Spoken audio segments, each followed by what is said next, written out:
Hi, this is the fourth in the series of lectures on the mysterious death of Maria Corder. The picture you're seeing at the moment is Grove House.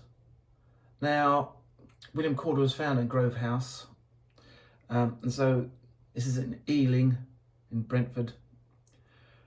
So we'll continue our story from where we left it off on end of part 3.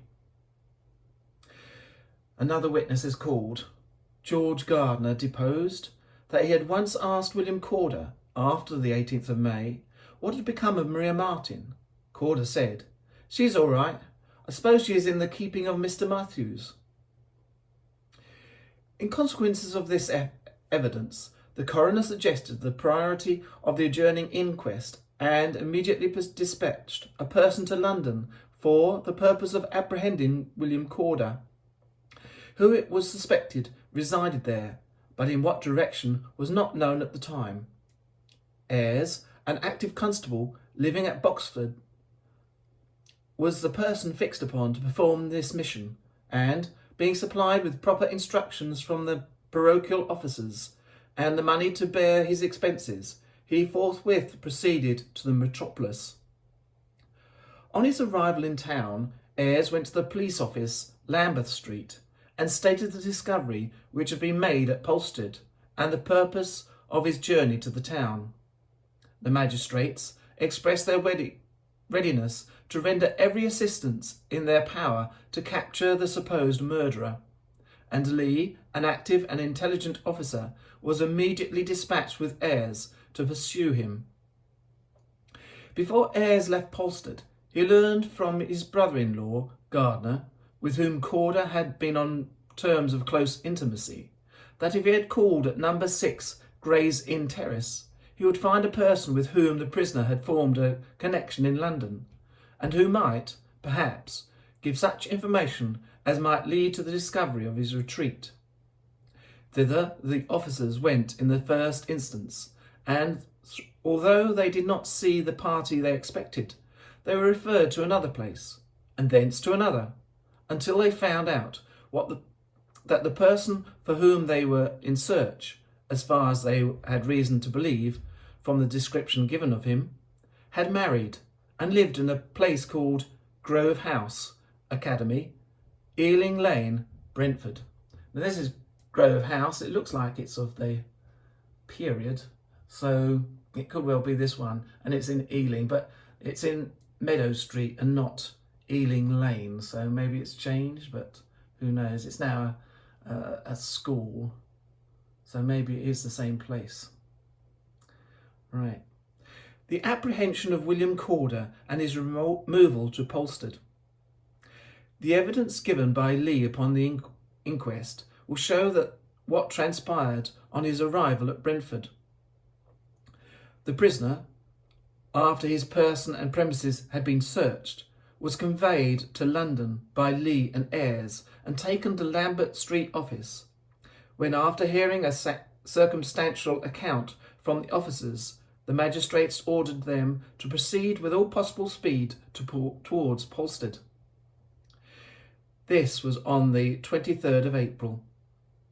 The prisoner was then put into a hackney coach and conveyed to the Bull at Aldgate,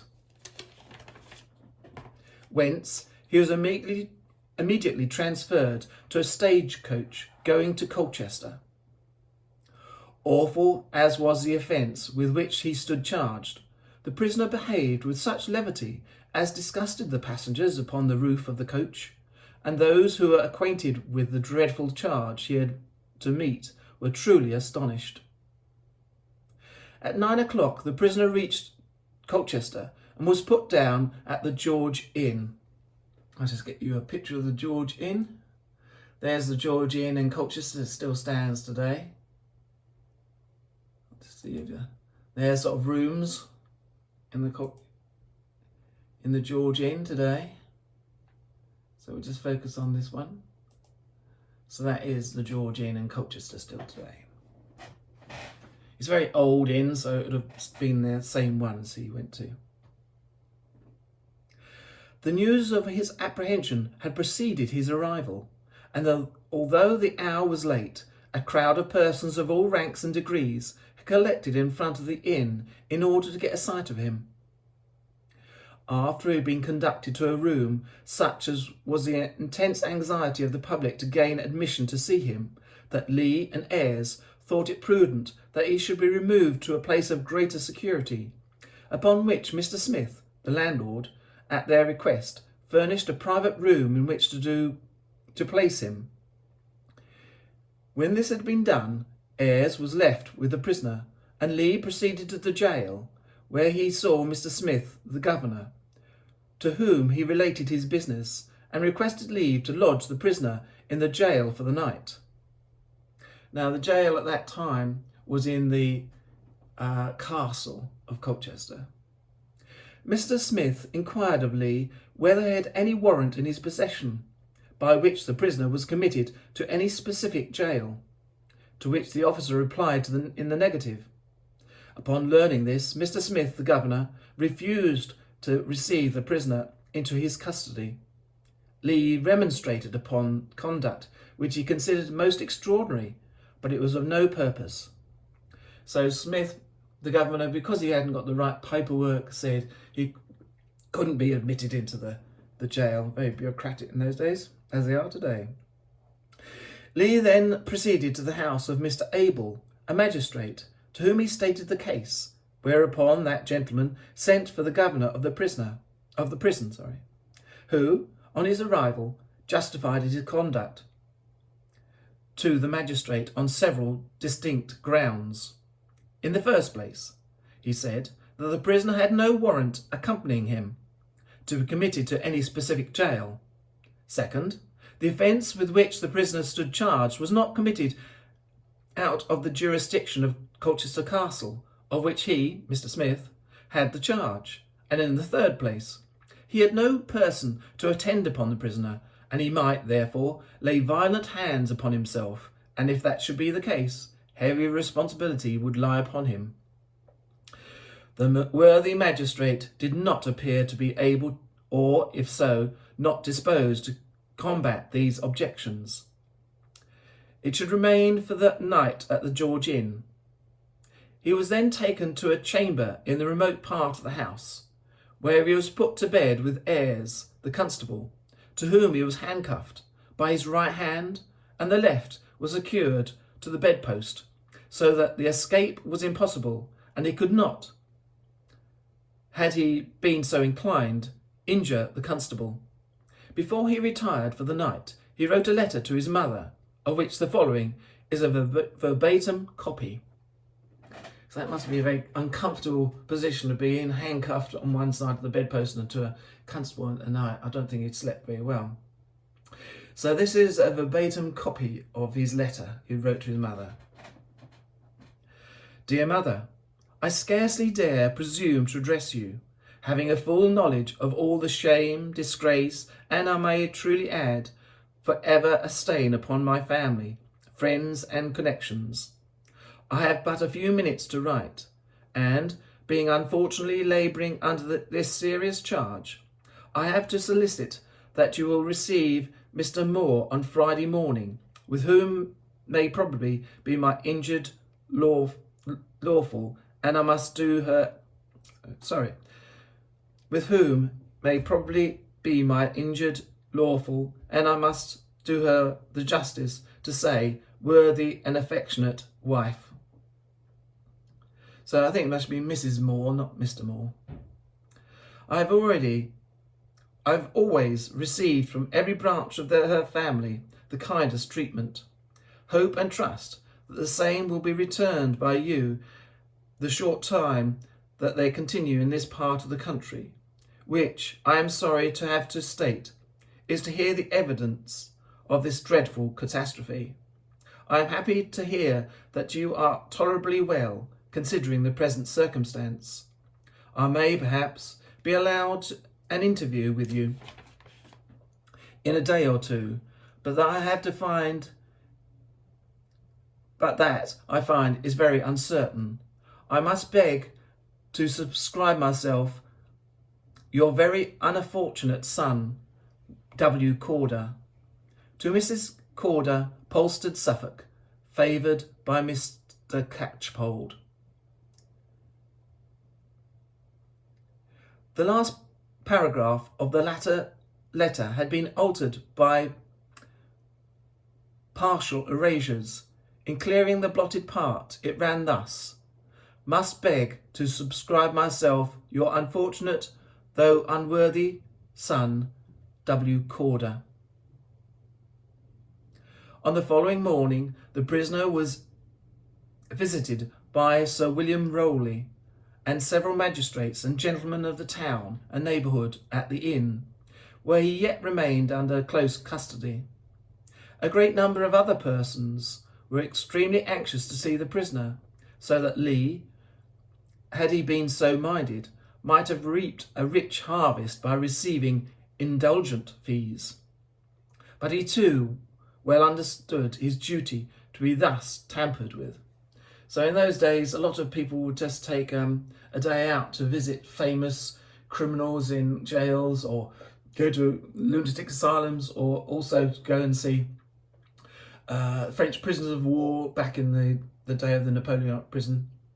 They would go there, give the guard a few pennies, and then the guard would let them in and they would have a good old ogle, because it was the days when this was a thing to do, just a pastime, go and see these famous people, as people go and see famous stars nowadays, they would do the same. But he would not let them do that. He wasn't going to be framed.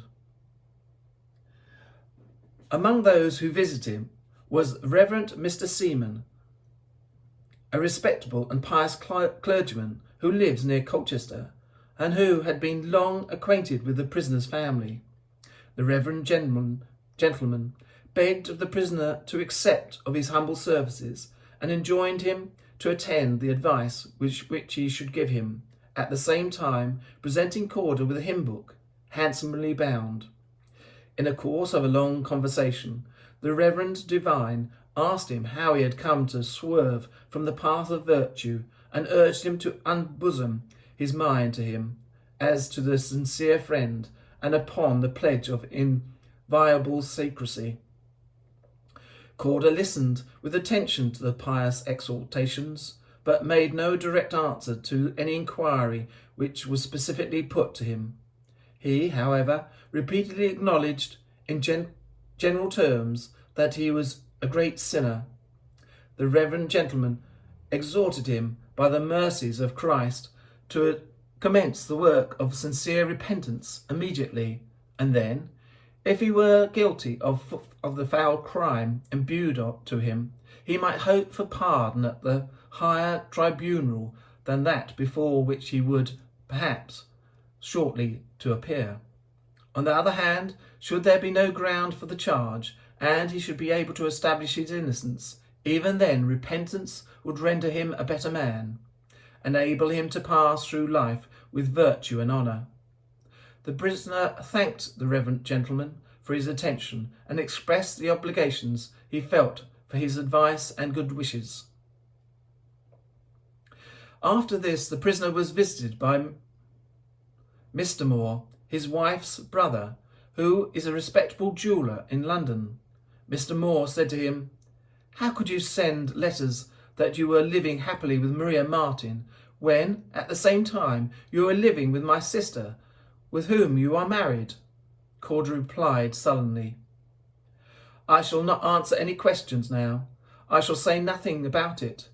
Lee, the officer, who conducted through this business, is very creditable to him and to the establishment to which he belongs, here came in and interposed. He suggested that it was highly improper, as well as indelicate, to pursue such inquiries in the present stage of the business. Mr. Moore felt the force of the remark and immediately desisted." So I'd like to end that there, where now Corder has been apprehended, taken from London to Colchester, and we find out that he's now been married at the same time, saying that he was going to get married to Maria Marten. So it's a very complicated circumstances getting involved here. Thank you for listening. I hope you do the usual things, subscribe and whatever, and I'll see you at the next one. Thank you. Bye.